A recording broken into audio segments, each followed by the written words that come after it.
I got a comment on my last video, and I thought it was worth discussing this comment. I'm going to at the end of the video I will link the video that was the source of this. But I wanted to talk about what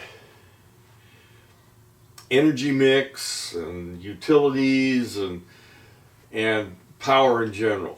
Okay, the situation was I was using my built-up energy credits that I get from the utility in the winter. I just started doing this using an electric duct heater to use up those credits that I had gotten for the rest of the year. Now, I get credits every month except for about 3 months. The rest of the time I'm always producing more power than I use, so that's going into the grid.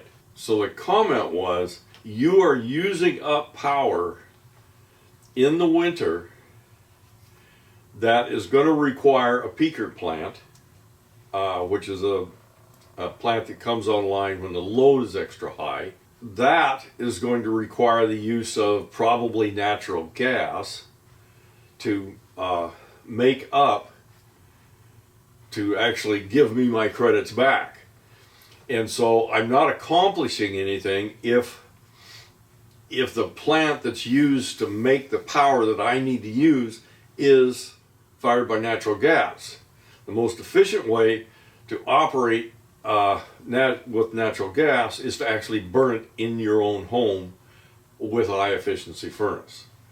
If you're using electricity that's produced by natural gas, then you're only getting about 30% of the heat out of it. That's all thermal efficient. So it doesn't make a lot of sense to do something like that. Well, and the commenter didn't know exactly where I was or what utility I was using. So I wanted to go ahead and talk about the utility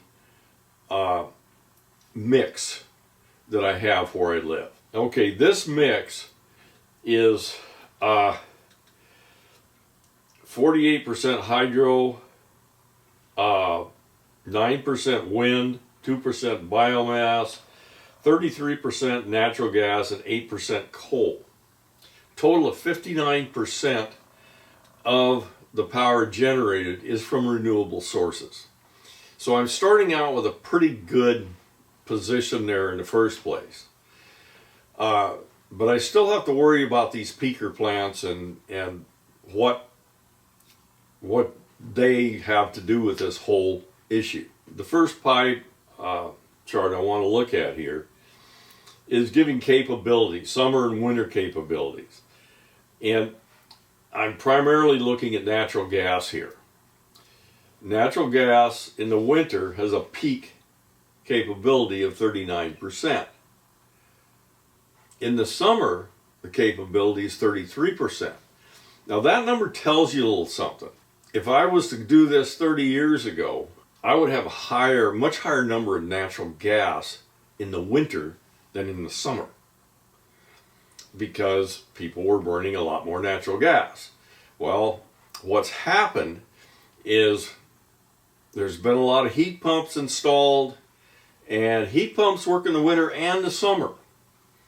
And being a service tech, I found out a long time ago that if you put a heat pump in someone's home and then later on, say the compressor went out of the heat pump and natural gas had dropped in price, you'd go to the homeowner and say, well, do you want us to just change your furnace to natural gas and not use the heat pump anymore?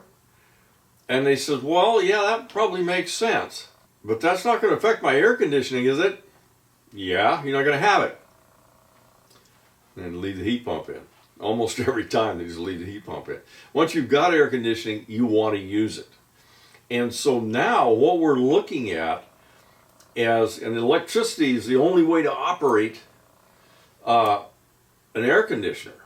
I mean, there are natural gas air conditioners, but they're really not in the mix here. It's just not something that works out.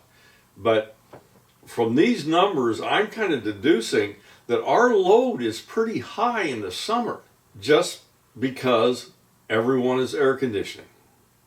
And there's a lot more air conditioners out there. I mean, this area we're in didn't used to be a big air conditioning area. It's getting to be that way now. You know, it's not like the Southwest or something where it's air conditioning all the time. So it's a little more used now than it was before. And that chart pretty much tells you that. Now here's another one that gives you an idea. These are the maximum loads that you can expect winter and summer. And if you notice, winter is 1555, that's megawatts, and summer is 1716.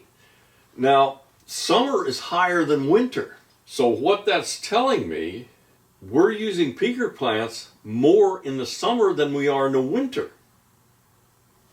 So what does that have to do with me and my credits? In the summer, I produce a maximum of about 120 kilowatts a day, and I use 35 or 40. There's a lot varying. Is it wash day or something like that? But that's a fairly good mix. I am producing enough power that I'm putting back into the grid to power 2 to 3 of my neighbors' air conditioners. So I'm reducing the peaker power in the summer and increasing the peaker power in the winter. But because summer is becoming more tuned to air conditioning and only electricity can power the air conditioners, I'm in a pretty good position there. I'm producing a lot more power than I use. Now, one of the things that I have to say is, I produce this year, when I first started out, I just started where my break-even point was gone, and I was actually using more than I produced. I had in the bank over 11,000 kilowatt hours. Those kilowatt hours were primarily used in high summer, where I was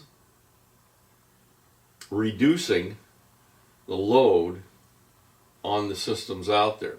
So another thing he went into, this is kind of unrelated, but he went into, why are you waiting for rebates from the government to put in a heat pump? Because my point was there, I wanted to install a heat pump, but the rebates were not available for the heat pumps at the time I was trying to do it.